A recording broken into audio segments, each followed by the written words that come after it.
Today I'm going to take the third poem, Landscape with Fall of Icarus, written by the poet William Carlos Williams.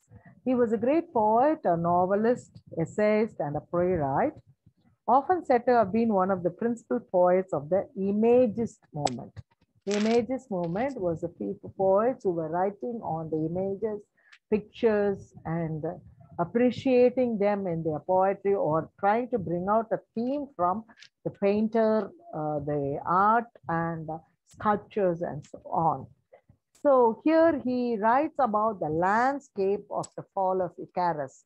We have already studied in our first semester music, Beaux Art, about the painting of Bruegel and Bruegel's biography. Here, this poet seems to have a different meaning in this from the same painting, but from the landscape on which around Icarus that Bruegel has painted. So, as already we have seen and about Bruegel, just let me go through the legend.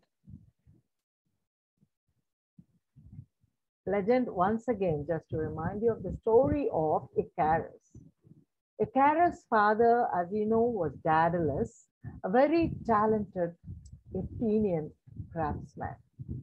Now, the Athenian craftsman was very intelligent that King Minos, who was affected by an event, called him to build a labyrinth like this.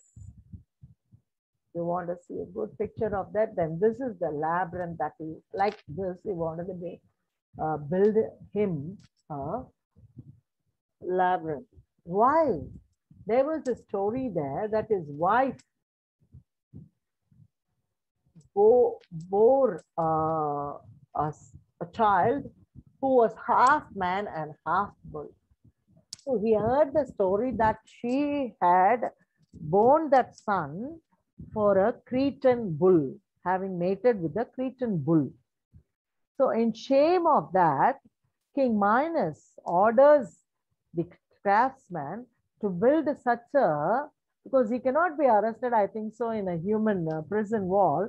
He was arrested he wanted him to build a labyrinth where the son can grow, at the same time be arrested. So he was arrested in this, and the story goes on again that Daedalus also was arrested with his son and put into this labyrinth. Why? Because the King Minos' daughter Ariadne, what did she do? She was given a clue, a kind of a ball of string, the way to come out of the labyrinth by Daedalus. Why? Because she, in hands with Theseus, the enemy of Minos, was trying to go against the king, and the king arrests him and put him in the same labyrinth. Arrests him and puts him in the same labyrinth with his daughter. So when he came to know that Daedalus had done that he had given her the clue, he arrests Daedalus and puts him back into the labyrinth. Now this labyrinth was built in an island.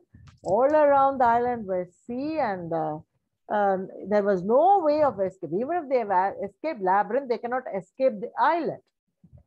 So it was in Knossos. So Minotaur was there and everybody was there, and to our sadness, Daedalus also was there.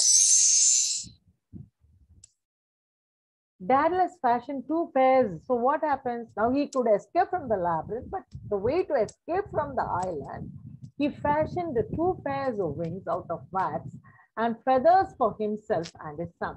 So putting the feathers and joining them with the wax, he puts on the back of his son and on him. Now he tries to escape the island. But first he wanted his son to fly. So here you see him. Here you see Icarus wings are fixed by his father Daedalus. So how is that?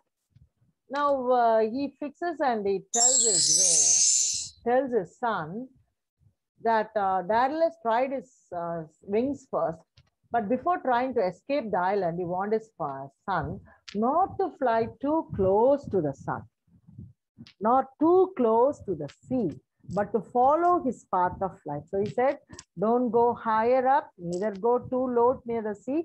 Both of them are bad, because if he goes near the sun, the wax will melt.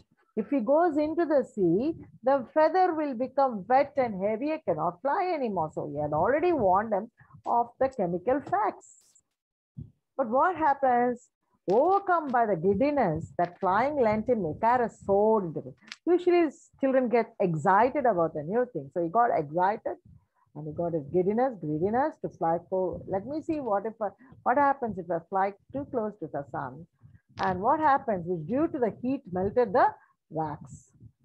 Icarus kept flapping his wings. So he was trying to fly, but then he was dropping down. He was trying to put his hands up and down and flapping, trying to help himself up, but then he couldn't do it. So Icarus fell into the sea and drowned. Daedalus wept for his son and called the nearest land Icaria, the memory of him. Today, the location bears his name, the Icarian Sea near Icaria, an island southwest of Thomas. So you can see him fixing up and asking him to fly. But then you see he goes near the sun and he's falling down. All his wax melts and so he falls down. Poor daddy sees him falling down into the sea. So the poem is based on this picture. But it is based not on the story of Icarus, but on the story of the landscape that Bruegel had painted around the small little legs you see here that fell down, the historical falling of Icarus. Because the first time man was flying up, not the aeroplane, not the meshes, but man was flying up according to the story, and he fell down. So here, the author Williams, the poet Williams brings to you the story of the landscape around these two little legs. According to Bruegel, when Icarus fell, it was spring.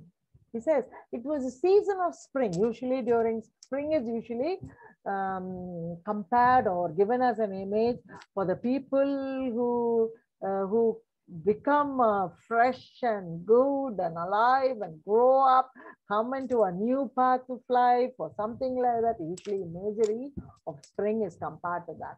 Now he says it was spring. Why? Because you can see lots of trees, the grazing of the sheep, and somebody plowing and somebody going for fishing.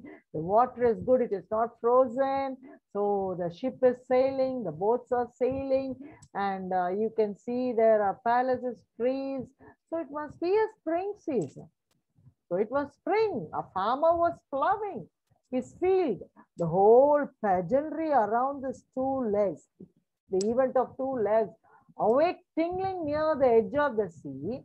It is all around the edge of the sea. We cannot imagine. We can only see around the sea only beaches, you know. But then here he shows a spring season, almost closer to the sea. You don't see the sand usually near the sea. Here he says sweating in the concerned with itself. It is everybody are concerned with their own jobs. The shepherd is concerned with the sheep. The plowman is concerned with his plowing the field.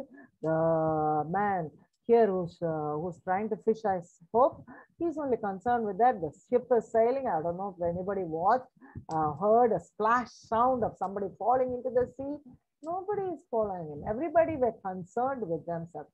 Sweating in the sun that melted the wings wax insignificantly off the coast. So, but there was someone who was falling down because his wing melted in the sun, and with the sweat because of the heat, the man was falling down insignificantly. Nobody noticed the historical falling down of the man who flew near the sun. Nobody was even watching it. You have understood from music book, the art by Auden, where he says nobody watches the suffering of Icarus or Daedalus. Insignificant, it was not important. Off the coast, there was a splash, quite unnoticed.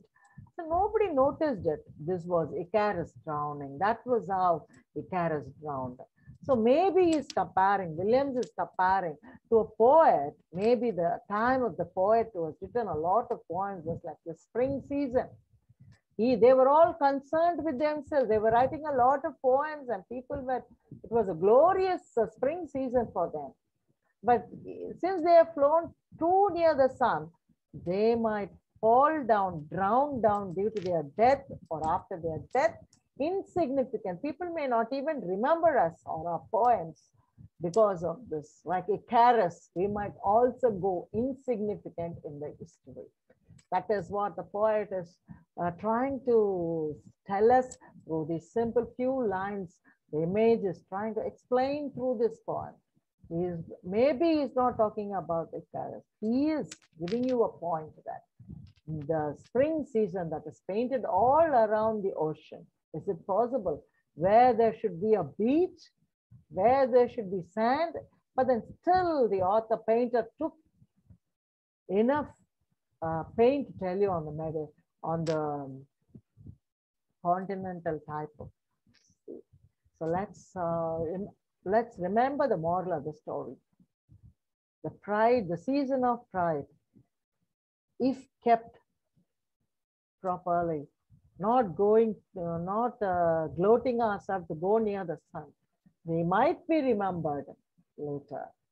We gloat and go near the sun, we might fall down and drown. Thank you.